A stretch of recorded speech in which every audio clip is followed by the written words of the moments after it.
Welcome back sa aking channel. Narito na naman tayo para magatid ng mainit na balita mula sa mundo ng politika. Mainit ngayon sa mga balita ang matapang na paghamon ng kampo ni Rodonte Marcoleta laban sa kilalang personalidad na binansagang si Kuting, kaugnay sa mga iligal na usaping kasalukuyang binubusisi sa korte. Sa isang pahayag, binigyang diin ng oras na upang itigil ang anumang paikot-ikot at sagutin ng karapatan ng mga legal na argumento at akusasyon sa tamang forum o hukuman sa halip na media lamang. Ayon sa mga pahayag na layunin ng naturang paghamon at matuldukan ng mga haka-haka at kontrobersyang patuloy na kumakalat sa publiko. Iginiit ng kampo na kung talagang walang itinatago at malinis ang hangarin, marapat lamang na ibigay ang kakulangang respeto at proseso ng hustisya at harapin ang mga reklamo ng buong katapangan at katapatan sa pagdating ng usapin sa mismong pintuan ng korte. Marami ang naniniwalang finish na o huling yugto na ito na matagal nang hinuwaan ng dalawang panig. Inaasahan ng publiko na sa pamamagitan ng formal na pagdinig sa hukuman ay wakas na ang ekspekulasyon at lalabas ang katotohanan ukol sa usapin. Kaya manatiling nakatutok dito sa aking channel. Sa bawat pag-ikot ng kaganapan, kami ang iyong magiging sandigan. Huwag kalimutan mag-like, share and subscribe para laging updated sa mainit na balita mula sa mundo ng politika.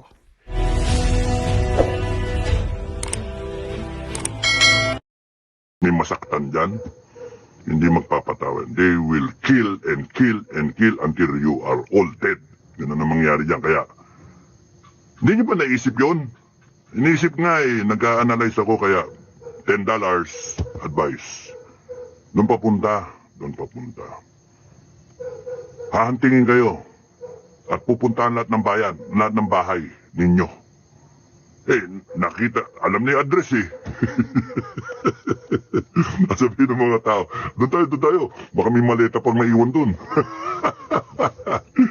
Kaya AFP tsaka PNP pwede mag-isip-isip kayo na mas maaga, mas matuling kayo mag-decide kasi baka mamaya ang tao pumunta doon talaga. Mob rule na yon na kailangan secure lahat, secure. Ibalik sa treasury kung meron man. Na? Mga kababayan, pagka ganon, be honest, ibalik na lang, huwag niyang pagkaparti-partihin kasi maraming tao nangangailangan niyang pera. Gawin na lang natin orderly, no? Kasi yung pondo na yan, pwede nating lahat makinabang.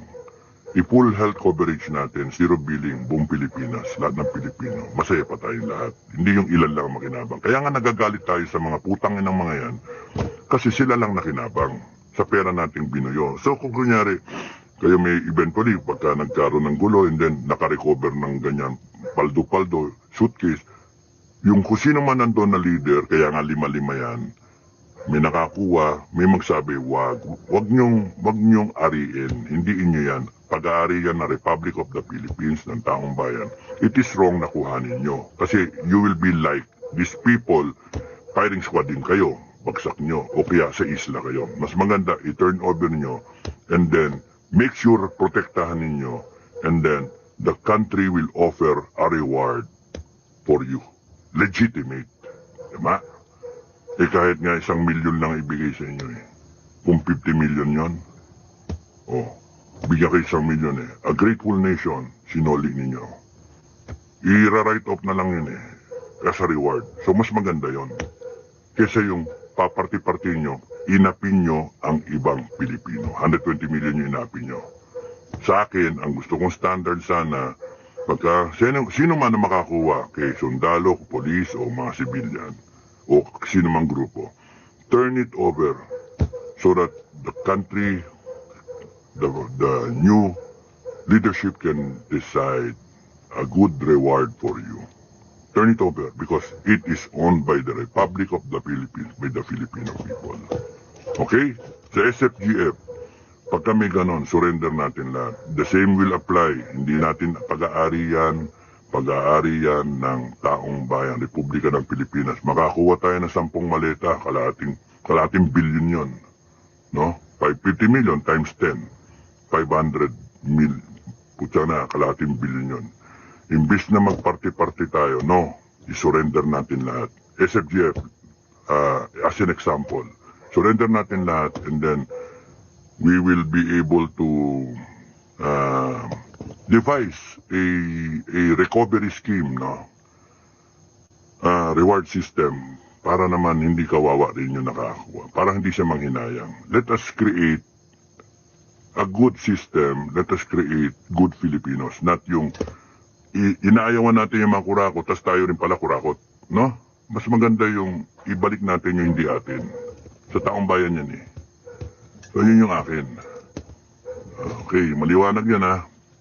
Yun yung standard natin. Benson Barrameda. Duterte's style of government is human for truly responsible people. Correct. Johnny, 18 Marines and the remaining true senators. Wala na naman. Niloloko ko nito Long live all of us. Maraming salamat. Sabi ni Dear Marie, Honey Bunch. Good evening, sir. Mestisang Pinay. Uy, Mestisa, Bangag is doing too much. Pati si Mestisang Pinay, galit na. It's really martial law, so they're silent. Sabi ni Mayla. Magandang gabi, Mayla ba? Adel Trudis, watching from Toronto. Johnny, yes, everybody should stop paying taxes, including overseas workers and businesses. John Garcia, good morning, Kap Dado and everyone. You see, yung comment na sa taxes, yan, indication niya na wala ng tiwala. Ba't ako magbayad ng tax? Yun yung mga reaction ng tao. Yeah, something's really abnormal here. It brings out the worst in us. This government will bring out the worst in us before we heal, and then we will bring out the best in us with a new leadership. Na? John Garcia, good morning, Kap Dado and everyone. Nelly Sierra, deleted. Mern, good evening, Sir Dado. Long live the Filipino who stand for the right. Oh, yung mga kababayan, pagka hudyat na yan, pagka yan na yung real makoy, magpakita kayo, stand up to be real, para makita, yung mga pangalan ninyo, makuha yung mga pangalan. Oh, ito yung mga ididemanda. Ito yung mga ididemanda, ito yung mga rebellion. Para makuha yung mga pangalan ninyo, para pagka nagsulat na tayo ng history, nandun yung pangalan nyo. O maglagay tayo ng parang Philippine Revolution na 2026 na rebulto, nandun lahat yung pangalan nyo. Kahit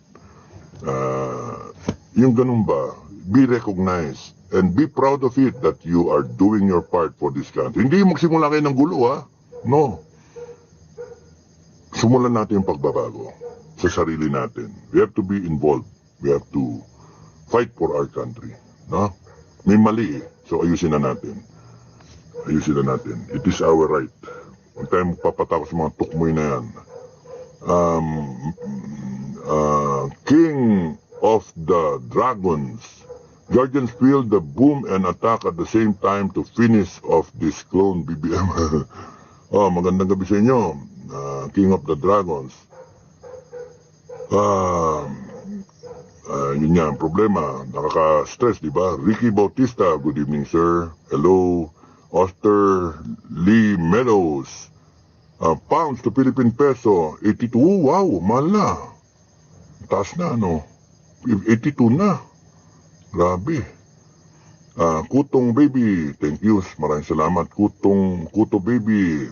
One time big time, din gusto Kap, napanood ninyo yung FPV drones ng Lebanon against Israel. Pwede nating gamitin yon. May listahan na ng targets, Malacanang at HOR. Di tayo ka-high-tech na ganun pa eh. Mga retired lang yung mga kasama ko eh. Kaya, di natin Johnny, also stop paying electric bills, real estate taxes and the like. Everybody do it. If they bend the law, then we can bend them better. Yan. Kita mo mga indication na to, Johnny, no? Yan eh. Kung wag ka magbayad ng bill, lalagutan ka ng kuryente. Ngayon, kung magkakaroon na ng mga brownout, useless din, no? Mag-solar kayo. Huwag kayo magbayad ng tama na. Huwag nyo nang gamitin kuryente, mag-solar na lang kayo. Tiis kayo. Tiis tayo as a nation. Kapdado, please don't abandon the people. I will not. We have SFGF will stand with the people. We will stand with the Constitution. There is no one to help the people. They are just getting worse. No one fears God. We all fear God, di ba? Mary Lynn Abalos. What if Villanueva turns back? Well, malalaman natin, and that is the beauty of all this eh. Yung lahat na nangyayari, makikita nyo na merong dahilan ng langit. May dahilan ng langit. Ginagawa ng langit to. Si Inday Sara is going through all this impeachment ek-ek para malaman sino yung kaalyado niya, sino yung mga gagong politiko, sino yung mga gagong congressman, then gagong senator. Ngayon, nakikita natin, di ba? And then it's up for the Filipino people to decide, ano ba gusto niyo para sa bansa natin? Do you want to impeach Inday Sara? Do you want the truth to come out? So sa akin, kung magkakaroon ng impeachment, I want to see also ano yung argument nila. Otherwise, pagka magboboto sila, gigilty ni si Inday Sara at nakita ko, bakit naging guilty? Eh, not guilty naman. So yun. So it's a matter of exposing the truth. Walang double standard. Gusto kong makita yung truth dito sa nakawan na to. Gusto kong makita yung truth na argument dito sa kabila. I trust Inday Sara na malinis si Inday Sara, no? Ngayon, kung ano man yung hugot nilang gagawin, okay lang yun kasi makita ko yung argumento ng mga senators natin. Binoto natin yung mga senators na yun eh. Minusweldohan natin eh. So, it's all an exercise for us. And as we are going through with it, ano yan eh, testing yan. And we are writing history. It all happened because ganito. A, B, C, D, E, F. F is when we stand up and fight. A, abuse of power. B, binudol tayo. C, hinurap pa. Ninakawan tayo. D, dinedestabilize tayo. Akala nila tayo destabilize. Hindi, sila nagde-destabilize eh. No? E, economic slowdown. Affected tayo lahat niyan. Kaya kayo mga tahimik na mga retired, nagpe-pension kayo, affected kayo, sabi sa inyo. Hihintayin nyo pa bang umabot tayo sa yung barko? Wala nang direksyon, tas lumulubog pa na sa gitna ng dagat. Lubog, abandoned ship. Yang F, we fight. And bago mo ma-reach yung letter G, A, B, C, D, E, F, G, good governance. A growing Philippines, a growing people, great Filipinos. G. So, nandito na tayo, no? F, papunta tayo dun. So, A, B, C, D, simple math. Simple alphabet. A plus B is equals to C. Nag-abuse ka ng power, nag-aabuse, nagbubudol ka, corruption. Ay, no. So, simple math. My love, all the senators who are being charged, all you citizens fight back. Yan, sabi ni my love. Maricel Boyser, Virginia, you idiot, why should we, the DDS, be ashamed? Are we the ones who steal trillions from the meron na comment na troll na, bura na huwag kayo magpa dyan na niloloko, pinapainit la ulo nyo, tawanan nyo. Don Donaire, soon the truth will come out, the thick face, truly syndicated. Ano ito? Lee Ash Clapariola. There is a majority, Sir Capdado, who is going to switch to the other side. Why do you think who will switch? Who do you think will switch? Dalawa yung matunog eh. Si Joel at saka si Loren. Hindi natin sure, unfair naman na panguna natin. Hintayin na lang natin mangyari. Kasi merong mga pressure eh, no? Hintayin natin kung ano talaga mangyari.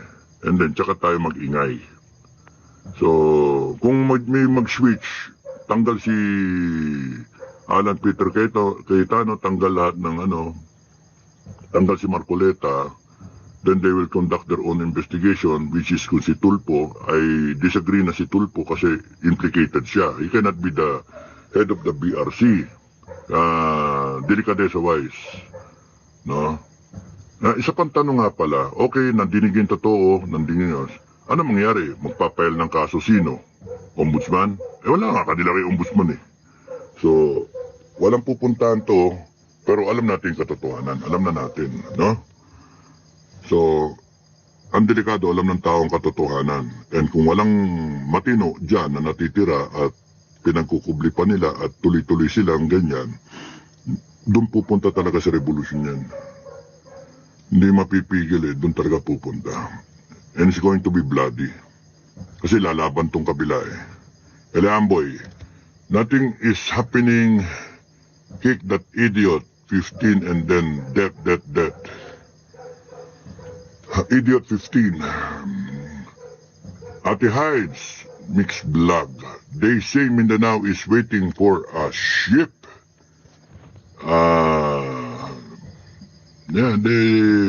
Maganda.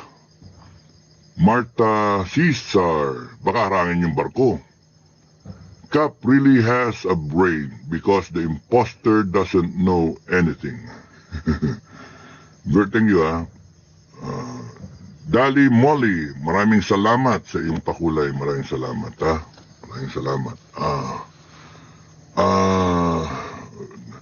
Uy, 972 na lang nanonood. Thank you, nabawasan. Danilo Manahan. Those motherfuckers will do anything to seize the leadership of the Senate so that their shamelessness won't be exposed in the country. O nga, pero nagsalita na yung 18. Marami na sinabi, dami na implicate.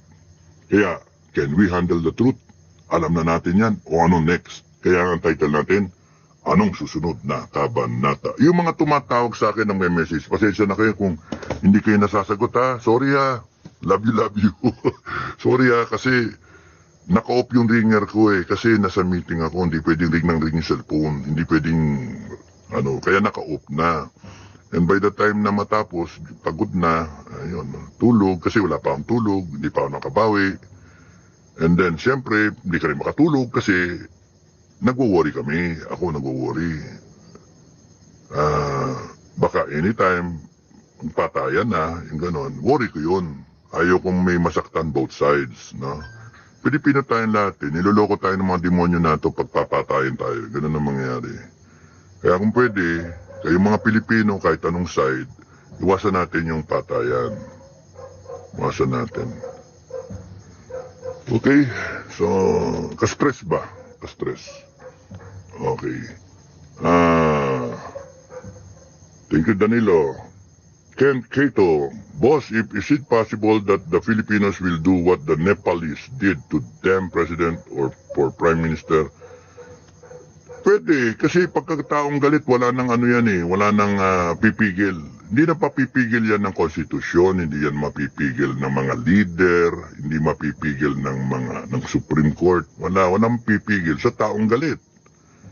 Isipin mo, kahit ako, member ako ng Armed Forces, kahit ako sandamakal na kunkurantong ko, Ranger, Airborne, SF, Demolitionist, Sniper, kompleto ka. Ang question doon is, yung willingness to fight a people na siyang responsible, kaya nandiyan kayo. So kunyari ako, ang pinakamahirap kasi malagay yung tao sa dilema, sa sundalo. Dinaanan namin yan eh. Dinaanan namin yan. Pagka nalagay ka sa dilema, napakahirap eh. Questionin mo yung mga order. Pagay nun, order sa EDSA 1, lusubin si Jun Kitli. Putang ina.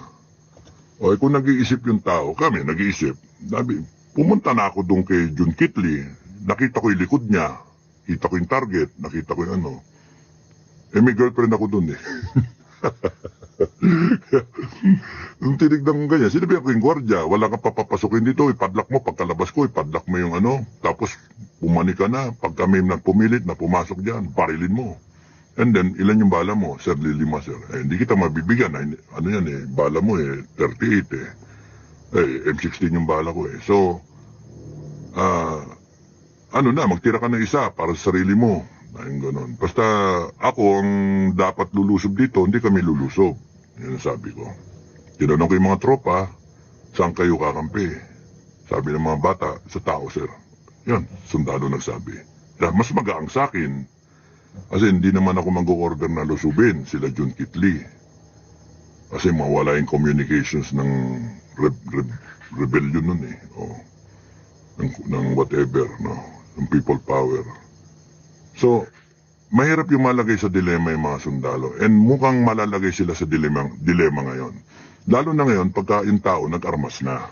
Kasi ang isip ngayon ng tao, walang paasahan sa AFP at sa PNP. The longer that the PNP, AFP reacts to this evil government, the more the people are swayed to come out fully armed because wala na silang asahan.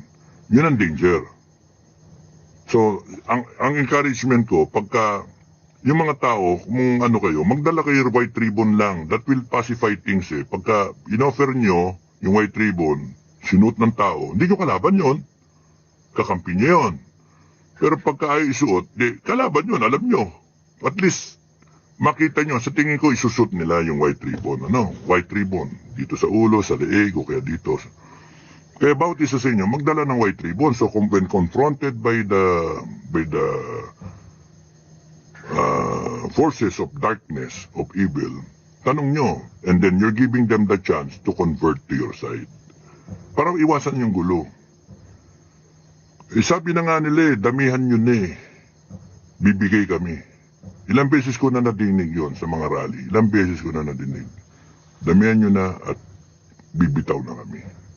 Kakampi kami sa inyo. Yan ang sabi nila. Kaya nga, this is very volatile. It might end up in a mess if we do not manage it. And I am hoping and praying that the Filipino people, kayo, and lalo na yung mga leaders, will be able to manage a Philippine revolution. It's very dangerous. Maya kasi dyan, bagsak niya, iyakan eh. Iyakan, then galit. Pagkagalit, hindi mo na may pigil. John Jorda, good evening, Grandpa. Remus Saita. It seems like they are disqualified because animals really brought the country down. Okay.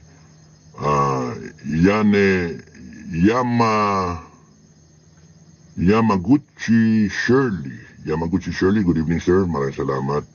Agnes Bombita Gagong Erich Tulpok is said to be stepping on a Senate employee. Very rude.